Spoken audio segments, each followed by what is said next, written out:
Good morning, guys. We are back again with a new subject. ठीक है, चलिए. तो आज अब हम शुरू करेंगे आप लोगों का दूसरा टॉपिक, दूसरा सब्जेक्ट, प्लांट फिजियोलॉजी. अब डीएनए से, ह्यूमन बीइंग से छोड़कर अब हम किस पे आ गए? प्लांट पर आ गए.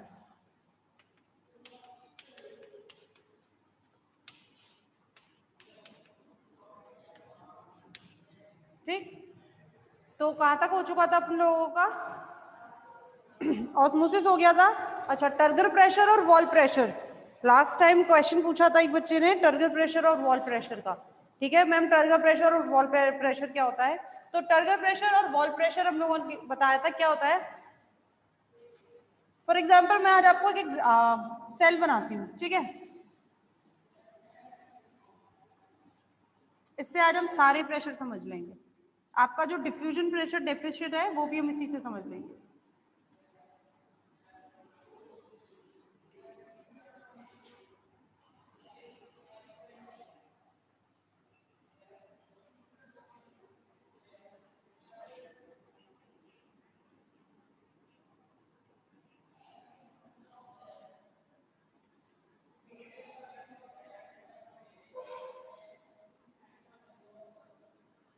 ठीक, ये कोई आपकी सेल है.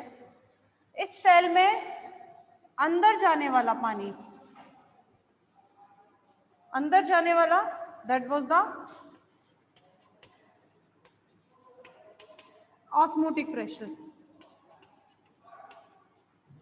Osmotic pressure, the movement of the solvent from the lower higher concentration to the lower concentration. तो अंदर जाने वाला osmotic pressure, अंदर जाने की वजह से उस सॉल्वेंट का सेल वॉल पर लगने वाला pressure, that was the turgor pressure. Movement of the solvent from the higher concentration to the lower concentration, that is the osmotic pressure. और इसी की वजह से, इस सॉल्वेंट के मूवमेंट की वजह से जो सॉल्वेंट किस पर, आपकी सेल वॉल्स पर जो प्रेशर लगा रहा है, that was the turgor pressure. और इसी के अपोजिट, भाई सीधी बात है, एक प्रेशर कब तक लगेगा? सेल बर्स्ट नहीं हो जाएगी. अगर ज्यादा प्रेशर लगता रहेगा सेल पर, सेल की वॉल्स पर, तो सेल क्या हो जाएगी? बर्स्ट हो जाएगी. तो इसी के अपोजिट में एक प्रेशर लगता है, and that pressure was the wall pressure. वो प्रेशर कौन सा होता है बच्चों? वॉल प्रेशर होता है. ठीक है, that is the turgor pressure is equal to the wall pressure. Turgor pressure किसके बराबर होता है? वॉल प्रेशर के बराबर होता है. आगे समझ में? जिन्होंने पूछा था कि टर्गर प्रेशर और वॉल प्रेशर क्या होता है, क्लियर है बच्चों? चलिए, अब इसके बाद हम नेक्स्ट शुरू कर रहे हैं क्या? DPD. DPD, that is the diffusion pressure deficit. Diffusion pressure deficit, that is DPD. ठीक है, और डीपीडी क्या होता है बच्चों? डीपीडी होता है OP minus TP. OP minus TP यानी कि ओपी और टीपी के बीच का जो डिफरेंस होता है, that is the diffusion pressure deficit. और डीपीडी की वैल्यू होती है, यानी कि डीपीडी हमेशा नेगेटिव होता है. हमने क्या बात करी थी, आपको याद हो? हमने बात करी थी आपसे ओपी की, कि ओपी कैसा होता है? Osmotic pressure is always positive, क्योंकि सॉल्यूशन का हमेशा ओपी क्या होता है? ज्यादा होता है in comparison to solvent. In comparison to solvent, solution का जो ओपी होता है वो क्या होता है बच्चों? ज्यादा होता है. लेकिन इन केस ऑफ द डीपीडी के केस में क्या होता है? सॉल्वेंट का क्या होता है? हमेशा ज्यादा होता है, जबकि सॉल्यूशन का क्या होता है? कम होता है. ठीक है, सॉल्यूशन का क्या होगा? कम होगा. और हमेशा हम जानते हैं ये कहां से मूव करेगा? From the higher to the lower. तो इसलिए ये कैसा हो जाता है? डीपीडी हमेशा कैसा होता है? नेगेटिव होता है, जबकि आपका ओपी कैसा होता है? पॉजिटिव होता है. आगे बात समझ में? ठीक है। और डीपीडी को हम कैसे लिखते हैं, DPD is equal to OP minus TP.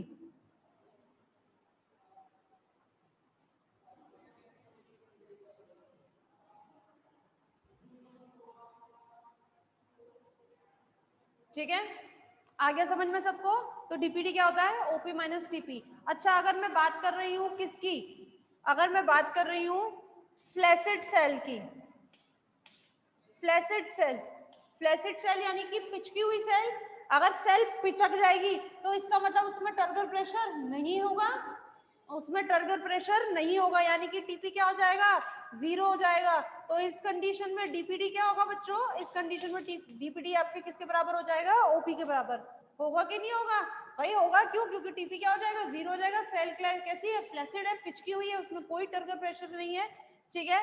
और फुली टर्जिड सेल होगी, अगर अगर सेल कैसी हो जाए आपकी, फुली टर्जिड। फुली टर्जिड का मतलब क्या होता है, पूरी तरह से फूली हुई। फुली टर्जिड का मतलब क्या है, पूरी तरह से फूली हुई। तो ऐसे केस में टीपी किसके बराबर हो जाता है, ओपी के बराबर। यानी कि आने वाला पानी और वॉल पर लगने वाला प्रेशर दोनों कैसे हो जाएंगे, जिस प्रेशर से पानी आ रहा है उसी प्रेशर से अब क्या है, उस पर वॉल पर लगेगा। क्यों, क्योंकि सेल की जो क्षमता है वो क्या हो चुकी है, पूरी हो चुकी है। तो टीपी किसके बराबर हो जाएगा, ओपी के बराबर हो जाएगा। और डीपीडी इस केस में क्या हो जाएगा, जीरो होगा, होगा कि नहीं होगा। हम क्या कह रहे हैं, ओपी माइनस टीपी। तो इस केस में डीपीडी कितना हो जाएगा बच्चों, जीरो हो जाएगा। आगे बात समझ में, किसी को कोई डाउट है, डीपीडी, टीपी, ओपी, क्लियर सबको, आगे बढ़े चलिए।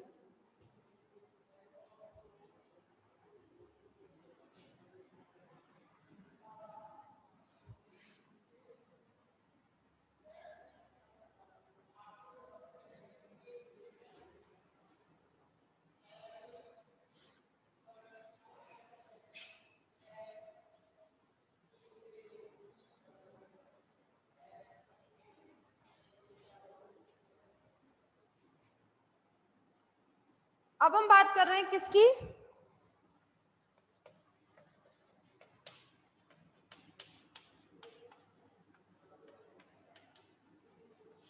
Water potential.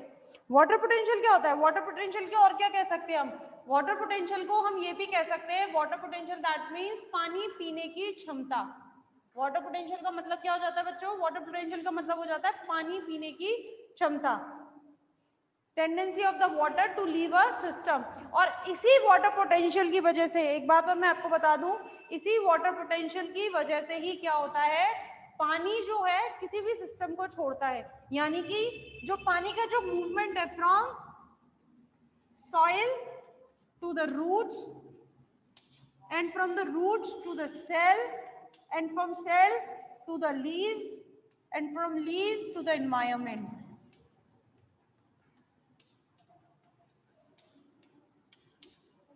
ये जो हम देखते हैं, यानी कि सॉइल से, मिट्टी से जड़ में आना, जड़ से उसकी सेल्स में जाना, यानी कि जो बाकी की सेल्स होती है एक के बाद एक के बाद एक के बाद जो ट्रांसफर होता है पानी का वो, देन उसके बाद पत्तियों में जाना और फिर से बाहर एनवायरनमेंट में जाना। ये जो सारी चीजें होती हैं, ये सारी चीजें कब पॉसिबल है, ये सारी चीजें तभी पॉसिबल है किसकी वजह से, वाटर पोटेंशियल की वजह से। तो वाटर पोटेंशियल क्या होता है, to leave the system, the capacity of the water to leave the system, water की कैपेसिटी किसी भी सिस्टम को छोड़ने की, ठीक है। अच्छा, वाटर पोटेंशियल कहाँ जाता है, वाटर पोटेंशियल मूव करता है from high water potential to the low water potential. Water potential कैसे मूव करता है बच्चों, वाटर पोटेंशियल मूव करता है from the high water potential to the low water potential. और इसको हम लेके चलते हैं कैसे, मेट्रिक पोटेंशियल, मैं ये कह सकती हूँ water potential is equal to metric potential plus solute potential और प्लस प्रेशर पोटेंशियल।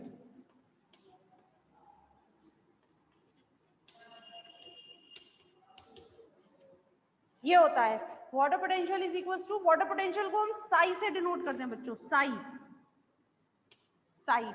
ठीक है, वाटर पोटेंशियल को किससे डिनोट करते हैं? साई से। तो ये हो जाता है psi M plus psi S plus psi P. Metric potential plus solute potential plus pressure potential. और सॉल्यूट पोटेंशियल क्या होता है?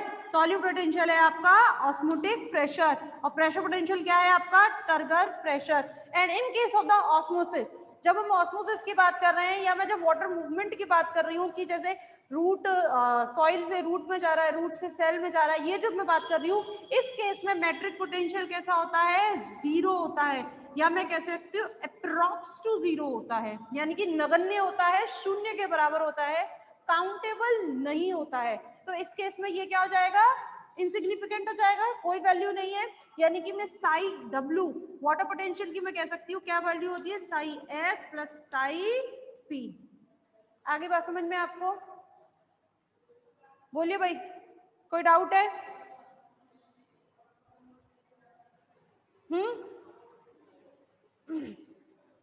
वाटर पोटेंशियल, वाटर पोटेंशियल क्या होता है? The capacity of the water to leave the system, system को leave करने की जो वाटर की कैपेसिटी है, that was the water potential. और वाटर जो पोटेंशियल है बच्चों, इसको नापा जाता है फ्री एनर्जी के बेसिस पर। फ्री एनर्जी, वाटर पोटेंशियल क्या है? Free energy. The move water molecules की क्या फ्री एनर्जी है? तो जब वाटर मॉलिक्यूल्स पानी में होते हैं यानी कि सॉइल में है, तब उनकी फ्री एनर्जी क्या होती है? ज्यादा होती है। और जैसे जैसे वो according to the free energy, दो रीजन, दो सिस्टम के बीच में जो फ्री एनर्जी है या जो फ्री एनर्जी का जो डिफरेंस है, उसके अकॉर्डिंगली पानी क्या करता है? मूव करता है, and that is called the water potential. कोई डाउट किसी को? सुन भी रहे हो या बस ऐसे ही मैम बोल रही है मोबाइल चला के छोड़ दिया है? नहीं कर रहे हो ना ऐसा, सुन रहे हो? तो समझ में आया सबको वाटर पोटेंशियल? कोई डाउट नहीं है किसी को? चलिए, इंटेलिजेंट हो गए यार तुम लोग, डाउट नहीं आते तुम्हें हैं? सब क्लियर हो जाता है या ऑल क्लियर हो जाता है भाई? सब क्लियर है या ऑल क्लियर है बच्चों? ऑल क्लियर तो नहीं है ना? चलो,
प्लाज्मोलाइसिस अगला टॉपिक है आपका, प्लाज्मोलाइसिस।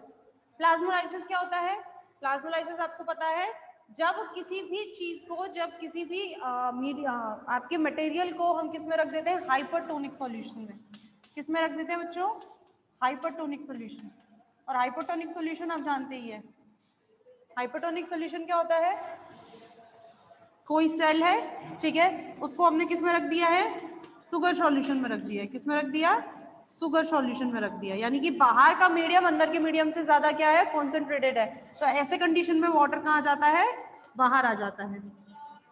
वाटर कहाँ जाएगा? बाहर आ जाएगा। बहुत अच्छा एग्जाम्पल है किशमिश। किशमिश को आप पानी में रख दो तो क्या जाएगी? वो फूल जाएगी। किशमिश को आप किस में रख दो? सुगर सॉल्यूशन यानी कि चाशनी में रख दो तो वैसी पिचकी हुई होती है और बिल्कुल ऐसी हो जाएगी, फ्लैसिड। ठीक है, तो क्या हो गया? हाइपरटोनिक सॉल्यूशन में जब हम किसी भी सेल को रख देते हैं तो ऐसी कंडीशन में क्या हो जाती है? वो फ्लैसिड हो जाती है। फ्लैसिड का मतलब क्या होता है? फ्लैसिड बाद में होती है, लेकिन सबसे पहले क्या होता है? जैसे मान लो ये सेल है, सेल पर क्या है? साइटोप्लाज्म में जो इसकी वॉल से लगा हुआ रहता है, सेल की सेल वॉल से क्या होता है? साइटोप्लाज्म लगा हुआ होता है। तो जैसे ही हम इसे हाइपरटोनिक सॉल्यूशन में रखते हैं तो हाइपरटोनिक सॉल्यूशन में रखने में सबसे पहले इसकी जो साइटोप्लाज्म है वो इसकी सेल वॉलों को छोड़ने लगता है।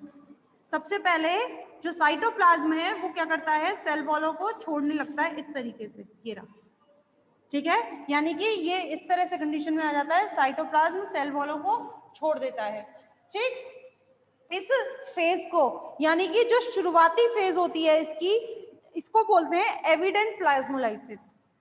इसको क्या बोलते हैं बच्चों, एविडेंट प्लाज्मोलाइसिस, यानी कि प्लाज्मोलाइसिस की शुरुआत, एविडेंट प्लाज्मोलाइसिस, ठीक है। एविडेंट प्लाज्मोलाइसिस, जब किसी भी सेल को हम हाइपोटोनिक सॉल्यूशन में रखते हैं, तो हाइपोटोनिक सॉल्यूशन में रखने के बाद जो उसका साइटोप्लाज्म होता है वो क्या करता है, सेल वॉल को छोड़ने लगता है, उससे कॉन्ट्रैक्ट होने लगता है और बीच में आकर इकट्ठा हो जाता है। तो इस शुरुआती दौर को बोलते हैं एविडेंट प्लाज्मोलाइसिस।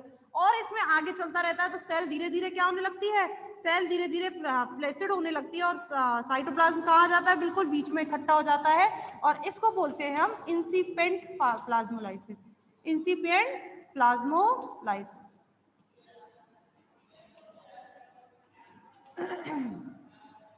इसको क्या बोलते हैं बच्चों, इंसिपिएंट,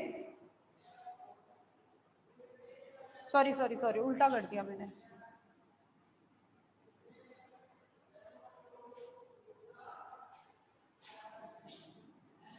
ये होता है शुरुआती इंसिपिएंट और ये होता है एविडेंट,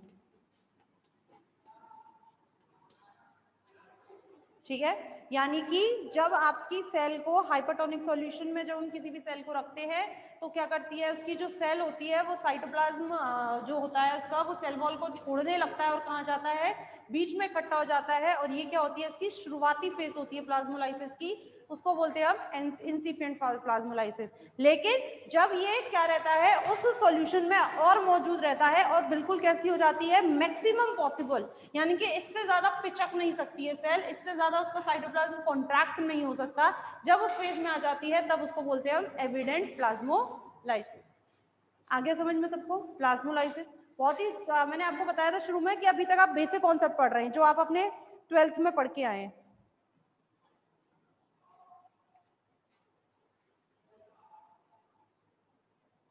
ठीक है।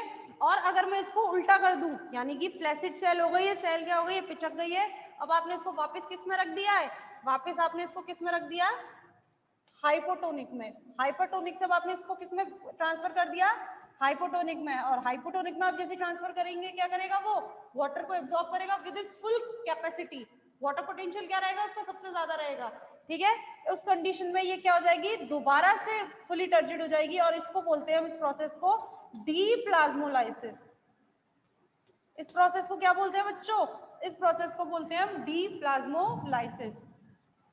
When we put the cell again in the hypotonic solution, in that condition water potential will be the maximum. इस कंडीशन में वाटर पोटेंशियल क्या हो जाता है, वाटर पोटेंशियल आपका मैक्सिमम हो जाता है और सेल क्या होती है, फुल कैपेसिटी से पानी को एब्जॉर्ब करने लगती है, उसका वाटर पोटेंशियल इंक्रीज हो जाता है और सेल दोबारा कैसी हो जाती है, सेल दोबारा से टर्जिड हो जाती है। और टर्जिड होने की यानी कि प्लाज्मोलाइसिस से दोबारा क्या हो गई, डीप्लाज्मोलाइसिस। तो इस कंडीशन को बोलते हैं हम डीप्लाज्मोलाइसिस। आ गया समझ में सबको, प्लाज्मोलाइसिस क्लियर है। प्लाज्मोलाइसिस क्यों करते हैं, क्या इंपॉर्टेंस है प्लाज्मोलाइसिस, प्लाज्मोलाइसिस की इंपॉर्टेंस होती है किसी भी चीज को सड़ने से बचाने के लिए, किसी भी चीज को सड़ने से बचाने के लिए प्लाज्मोलाइसिस किया जाता है। जैसे कि अचार है, अचार को ज्यादा सॉल्ट सॉल्यूशन में, जेली है, जैम है, उन्हें ज्यादा शुगर सॉल्यूशन में रखा जाता है। किसके लिए रखा जाता है, उनको प्लाज्मोलाइसिस करके रखते हैं, क्यों, ताकि उनपे बैक्टीरियल इन्फेक्शन ना हो। अगर बैक्टीरिया वहां जाएगा तो उसकी सेल क्या हो जाएंगी, अगर बैक्टीरियल इन्फेक्शन वहां होगा तो वो उसको इफेक्ट नहीं कर पाएगा, क्यों, क्योंकि उसकी सेल के कंपैरिजन में बाहर की सेल का क्या है, सॉल्यूशन ज्यादा है। तो इस कंडीशन में बैक्टीरिया में से पानी क्या आ जाएगा, बाहर आ जाएगा। आ रही है बात समझ में। तो उनको सड़ने से बचाने के लिए, खराब होने से बचाने के लिए, मीट है, फिश है, जैम है, जेलीज है, पिकल्स यानी कि अचार है, तो इन सब चीजों को खराब होने से बचाने के लिए हम उनमें क्या रखते हैं, ज्यादा सॉल्ट या ज्यादा शुगर सॉल्यूशन में उनको रखते हैं। तो वो क्या है, आपका प्लाज्मोलाइसिस है, ठीक है ना।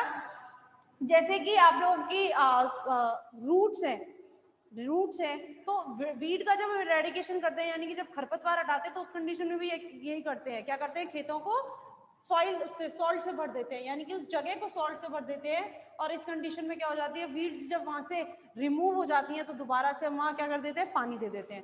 ठीक है ना, एक बार आपने डाला, जब वहां से वीड रिमूव हो जाएगी, जब खरपतवार या कोई भी जो कीटनाशक वहां लगा हुआ है, तो उस कंडीशन में हम क्या कर देते हैं, उसको दोबारा पानी दे देंगे, तो उससे क्या हो जाएगा, वो दोबारा सही हो जाएगा। ठीक है, आ गया समझ में सबको? कोई डाउट है प्लाज्मोलाइसिस में, पूछो। प्लाज्मोलाइसिस क्या दर्शाता है? प्लाज्मोलाइसिस सेल का लिविंग होना दर्शाता है, यानी कि कोई सेल लिविंग है तो वो क्या है, प्लाज्मोलाइसिस। अगर उसमें प्लाज्मोलाइसिस हो रहा है तो सेल क्या है, लिविंग है, या अगर लिविंग है तो उसमें प्लाज्मोलाइसिस होगा। तो प्लाज्मोलाइसिस का होना क्या दर्शाता है, सेल का जिंदा होना, लिविंग होना। कोई डाउट है किसी को भाई?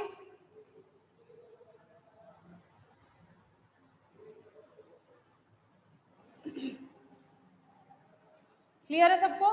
चलिए,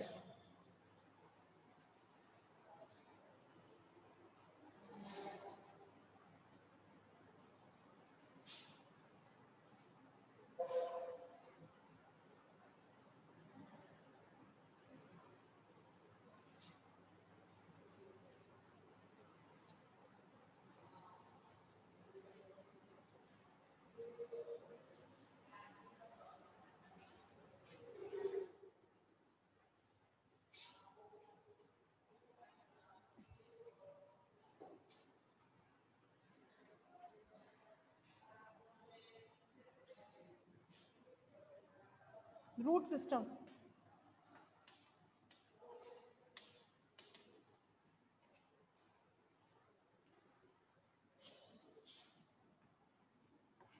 सबसे पहले बात करते हैं रूट सिस्टम की। सब पढ़ के आए रूट सिस्टम, सबने पढ़ा हुआ है।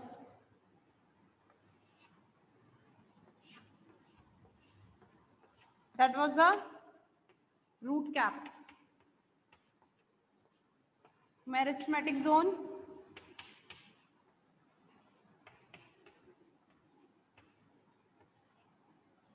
elongation,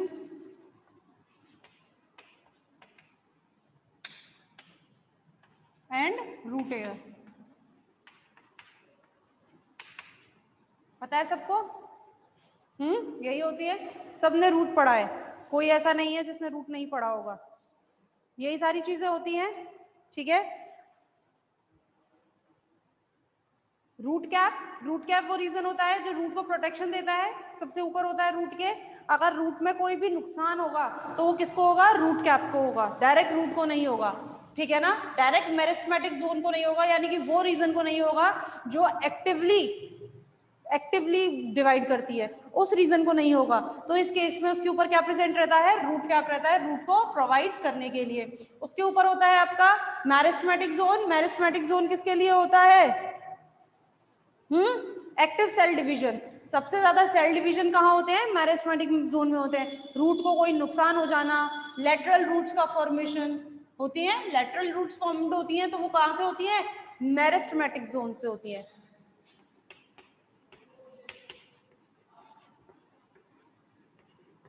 लेटरल रूट्स का फॉर्मेशन कहाँ से होता है, मेरिस्टेमेटिक जोन से। इसके ऊपर प्रेजेंट होता है एलोंगेशन जोन। एलोंगेशन जोन किसके लिए होता है, रूट के एलोंगेशन के लिए, यानी कि रूट के बड़े होने के लिए। ठीक है, रूट के बड़े होने के लिए कहाँ पर एलोंगेशन जोन होता है। ठीक, और इसके ऊपर होता है root hair. Root hair is the region for the maximum water absorption.